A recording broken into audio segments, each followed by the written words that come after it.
Okay. A little. Yeah, okay.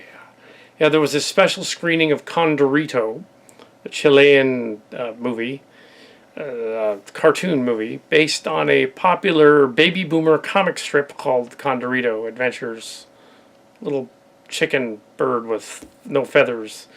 I'm assuming that in that context, it's supposed to be funny that he's a plucked chicken, basically.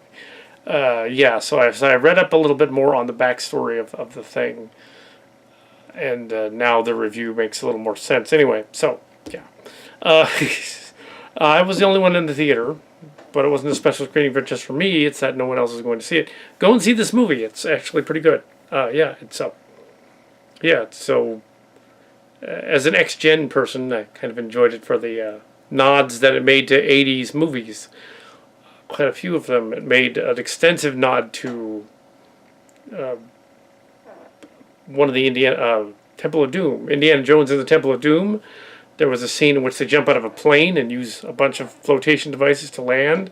Then they ride on a roller coaster in a temple thing and do the whole roller coaster in the temple thing, which was actually taken from the Scrooge McDuck cartoons from the 30s and put in the Indiana Jones stories. But we remember it from Indiana Jones because yeah, both. Uh, but yeah, as movie buffs of both the early generation and my, we know about that. So the Alan Quatermain Adventures and all those other serials are what they based Star Wars and Indiana Jones on. And apparently Condorito is from kind of the same source.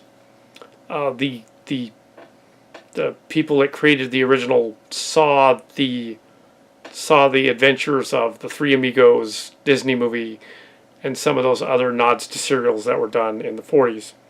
And they decided to make a cartoon that emulates that. Which is why it seems to be like the guy that did the original Scrooge comic books. Because they're kind of copying him. It's not him, they're copying him. Uh, yes, they're copying him a little bit. They're copying the style, the idea. Although the characters look more like Illumination animation than Disney in the version that was done here. They did a 3D version of 3D animation, Illumination kind of version of it, similar to some of the other stories. Your basic premise is an alien invasion, a la Mars Attacks, where the bird people of this world, apparently birds live alongside humans, and they're human and anthropomorphized. That means that yes, there is Rule 34 of this movie and the comic book, mainly of the comic book. If you know what that is, you can look that up. I wouldn't. It's gross. But if you're curious, ew. But apparently it's a highly rated Chilean comic book before they had Rule 34 of it. Yeah, apparently it's one of their biggest things over there. This was the Mexican print. This was a version that was done with Latin voices, except for two of the main characters. The sort of stuck up, selfish, boorish, tall, handsome, rich guy, and the Condor guy. So two of them were changed. Yeah, so there is a Gaston type of villain in it. There almost always seems to be kind of. There's it's a big brawny sort of villain. The hero is this chicken guy that's sort of a scrawny little. Call him a condor, but he's technically a chicken. I think that's probably a joke over there, but I don't get it. I'm not from Latin America. But I did study Spanish for 2 years, so I kind of get some of the. It was interesting to see it and see the subtitles, see what was going on. You can still tell. The jokes for American audiences will be a little off. I think they might be a little triggered or offended at some of it. Like there's jokes that the potential mother-in-law character is fat and that the squid alien farts at one point. And he's obsessed with the lady that's overweight. That might seem offensive to some audiences. Little children might be like, I don't get it. Other than he farts. The bad guy farts. But yeah, it's not just about the fart joke from the trailer. There's more to it than that. it's an action adventure with a bird guy hero who is popular, so he's more of a Mary Sue than he is than say the underdog. He's not really an underdog. Him and his nephew go on an adventure, and they're pretty much saving the universe. So it's not really an underdog story, but it is. It is Condorito, the movie. The premise is that apparently long ago, the squid octopi aliens had there's aliens in it, space aliens, apparently had been chased off the Earth by the Condorito people, the Condor people, and then the Condor people were allowed to live among humanity as like humans and to grow up like humans and stuff. So then we flash forward to the future, and we learned that there is a bad guy interested in acquiring the amulet of ultimate power. He's going to use it to control the Earth, take over the Earth, but he's got to get through the alphabet to all the different planets, starting with planet A up to E. Yeah, there's these odd little jokes in it. It is close to the comic book from what I cursory read. The comic book had like these sort of adult jokes and weird jokes and quirky sort of things, which is fine. I could read it a little better than I could speak it. Yeah, so there would be like sexist humor, like the beast guy, the beastliest guy is of course the one that's the selfish rich dude that only wants to befriend the chick with the orphanage, the girl with the orphanage, the chick, because he wants to make it look good in the town. The opening scene, there's a scene where they're making it look good, and he's obviously faking it. There's like a contest where they're playing football, they're playing soccer, American football, not American football, Brazilian football. Yeah, and it's supposed to be Brazil. Some people were annoyed that it was not in the original Brazilian, it was in Spanish. That's the Spanish version. I didn't know, so. I could see like them doing an American dub of it, although they probably, like with Leap, with the French-Canadian movie there, which was Ballerina, they probably lose a lot in the translation if they translated this. I don't want them to translate it. It's not going to work. Maybe they will. I don't know. This was a Fox film, 20th Century Fox, so no, we're not selling out because we're merged with Disney. That's not it. But no. So, yeah. This channel is not merged with Disney. We're just fans of Disney. Yeah, if we were with Disney, there would be a lot more views. But as Mark's Cards pointed out, you're not monetized, so don't worry about it. So anyway, but yeah, if we were monetized, we'd also be. But yeah, so Condorito's, he didn't see this, but he was off seeing Shape of Water, which he liked. He also liked some of the other ones. He didn't see the two Oscar movies. He didn't see The Post or Darkest Hours. Darkest Hours is already claiming it won an Oscar, even though it's a Golden Globe. It says winner and Golden Globe Critics' Choice Awards, tiny print. You didn't win a movie. I don't give that movie an Oscar just because it says that on the title, because it hasn't won anything. Those two movies that I just mentioned, incidentally, are rated, are only making about 24 million here. So they're not making a lot of money at all. That wouldn't even pay the budget for the catering and maybe half of the minor cast for those two movies. Spending all that money. Yeah, and then there's the money one, which is the money one. Money in the World, where they spent $2 million to reshoot all of Kevin Spacey's scenes with replacing him with Christopher Plummer instead. Apparently they were able to do that. Yeah, having nothing to do with Condorito. But yeah, Oscars are coming in March. This was also on the other, just filling in the review here. The Condorito movie is an odd thing. The Oscars are coming in March because they can't find any movies. This isn't going to be one of them. Might get foreign film nomination because it's probably the only one that I can think of so far. And since it was technically a 2017 movie, it aired in Brazil and Argentina in 2017. Sure, it's a 2017 movie. It's not the first of 2018, but we're looking at it now here. So, yeah. Yeah, so it's a 2017 film, and it has aliens. So what's not to like? Space aliens abducting a giant fat lady to become their queen on the mothership. I mean, that's just hilarious. It works, you know. And then, of course, Condorito and his nephew have to go rescue her by finding the amulet in the temple. That's where the Indiana Jones stuff happens. And then discovering the amulet creates is a mind control device. They get to go up to the ship and give it to the alien, not realizing that was a bad idea. The alien then controls everything, and they have to figure out how to get away from the alien. And then they rip off Independence Day by putting a virus in the computer mothership, and basically they figure out a way to escape. But of course, they have to throw in a joke about gravity, so they've got a scene where they're doing a multiple out in space, floating in a spacesuit in gravity, and he's in the spacesuit with the fat lady. Ha ha, you know. It does seem like it would be offensive to audiences and stuff. There's a scene in which he says, "Did you puke in your spacesuit?" And she's in the suit with him. But not from her. He puked earlier when gravity affected him. There's a space shuttle in it. There's a gag about the space program being old and dilapidated. There's a gag about the Arecibo array in it, which is funny. I got it. Arecibo is a big antenna thing. They made it look all old, clunky. Um,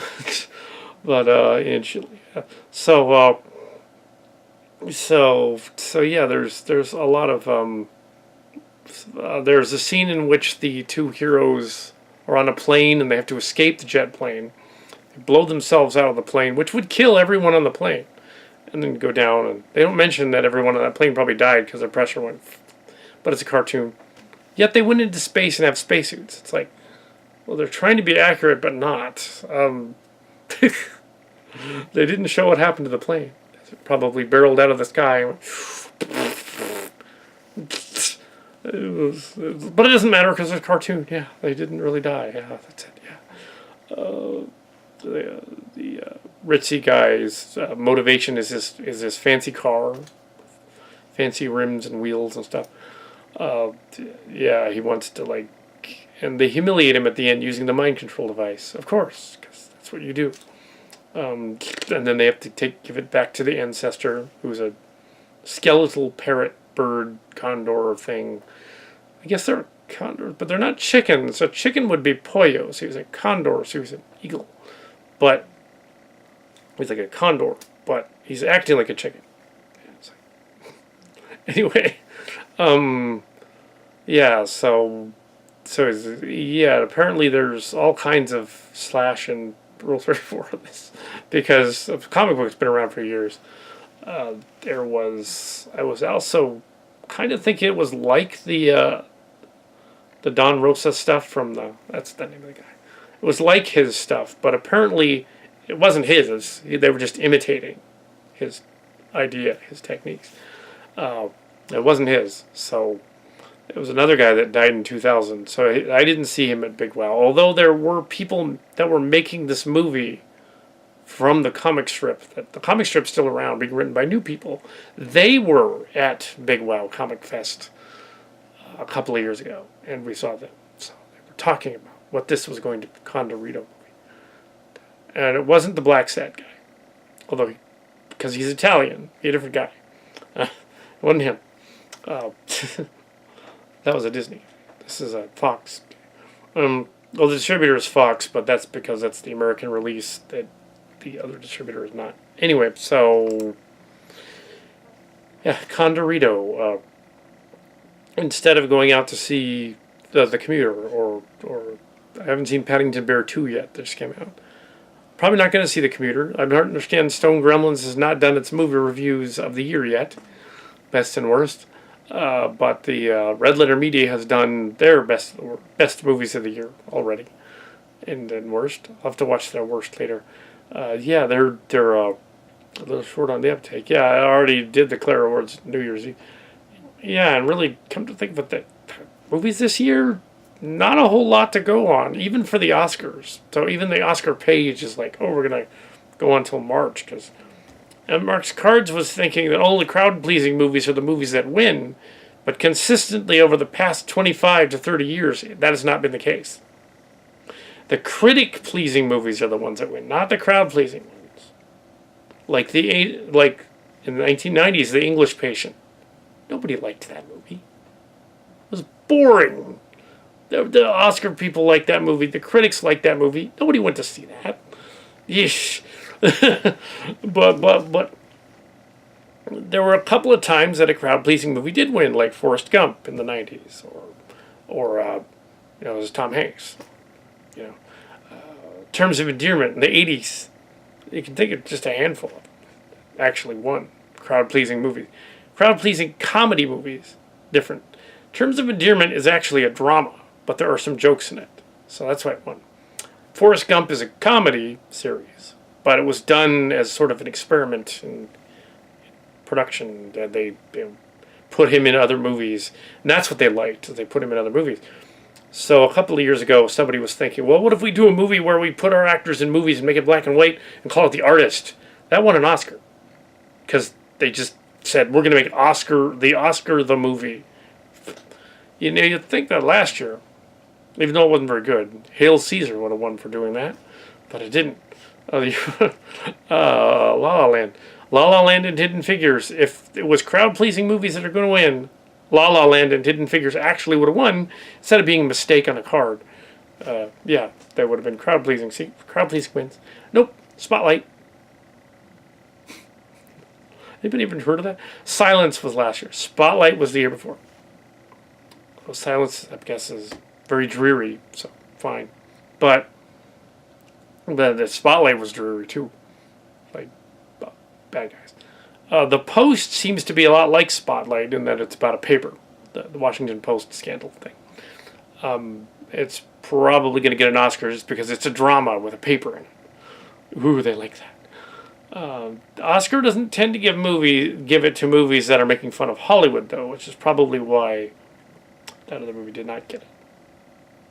And why Spotlight, oddly enough, why Spotlight got it was probably because of, yeah.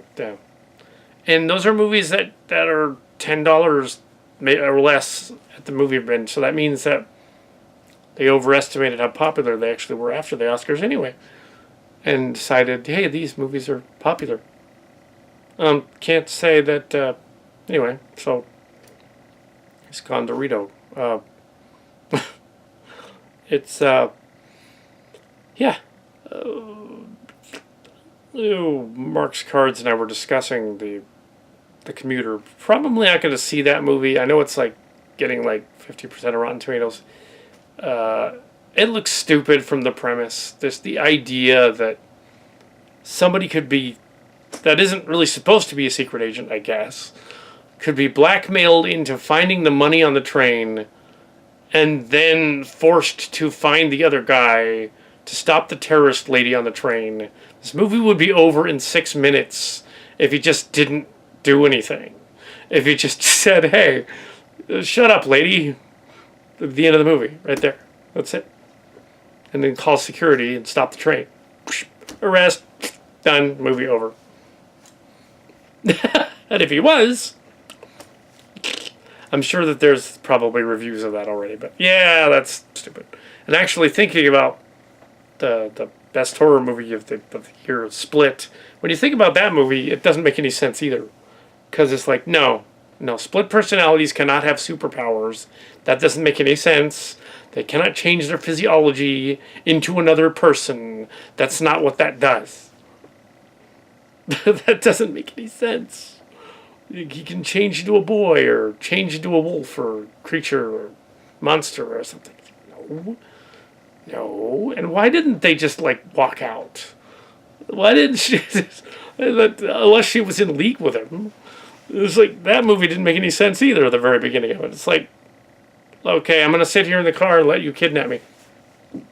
I'm that angsty. It's like, fuck you. Goodbye. Gotta go. I'm just leaving. Bye. Have a nice day. Bad guy. End of story. She escaped. Don't need to have a movie now. Or just pepper spray. And then when she had the other opportunity to escape, she didn't. Because her evil uncle was going to threaten her later. So they didn't explain at the beginning, so till the end. Yeah, that movie was a mess. But Condorito doesn't have an evil uncle. It has a bird uncle. There's a connection there. And they make jokes about a fat lady who gets a massage from a lizard. No, octopus. She wears an octopus suit and becomes the queen of the overworld for a while, but then decides to turn on the octopus guy. It's a really strange movie. I'm assuming that as a comic book, the sketches in Condorito made more sense. So yeah, unlike Split movie there, Condorito has a kidnapping. Yes, it does. It's a spies in it too, and NASA people. So it has kind of that other stuff in it. Sure, it has psycho people in it too, but at least they. It's alien abduction. It's more fun because it's aliens, space aliens. Yeah, it's like if Home was insane. The movie with Jim Parsons. Also squid-like aliens. But they look more like jellyfish in that one. Yeah, it's odd idea. Yeah.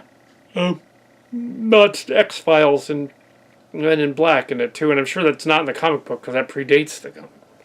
Men in Black and X-Files wouldn't be involved in the early 40s comic book, but rather the remake in the 90s and 2000s. Yeah. So, I cannot confirm who at Big Wow it was, but there was somebody from Condorito there. Yeah, Condorito, alien abduction, bird people movie. Just the idea of that is surreal. Interestingly enough, Rotten Tomatoes does not have a score consensus on this movie. They haven't had enough critics to look at it. So I don't know if they're going to hate it or not. So yeah, I got to see a movie that Rotten Tomatoes is not rated. Apparently the people that have seen it are fans. They've seen it. They liked it. But 60%. I would say it's 3 stars. Why not? It's worth a rental. Yeah, so later on. Yeah, it's fine. If you like old 50s sci-fi movies and jokey things, and very much a love letter to the sci-fi serial comic books of that time period, adventure comic books, Alan Quatermain and stuff like that. DuckTales. Yeah. DuckTales is later, though. DuckTales was not that guy from Big Wow either. DuckTales was later, and the new DuckTales is later. It's different people. But it's the same idea. It's sort of adventures with uncle and nephews and going on adventures. Very, very DuckTales-like. No, yeah, it's not that guy. So, somebody cop it. Doing a fair homage, though, I would say.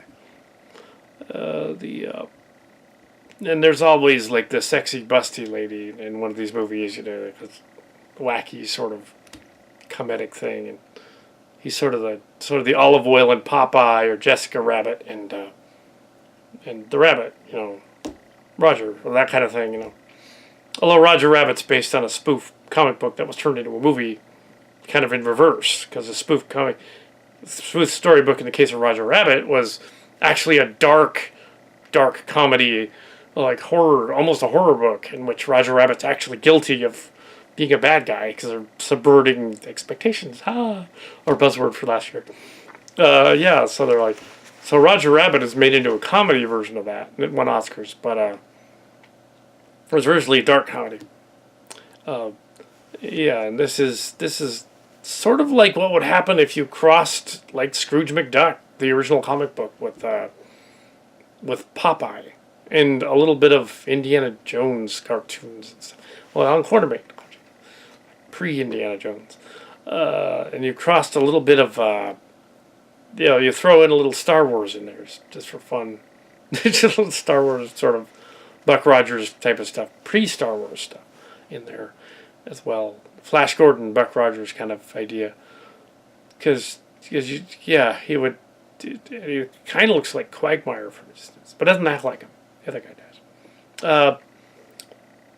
Yeah, so I don't know how close the 3D animation is to the original, or if it matches it. It would be unfortunate if they just decided to change the voices like that. But yeah, how do you make probably what amounts to an 80-minute movie out of a comic strip that ends with like 10-minute jokes, like the Peanuts movie did.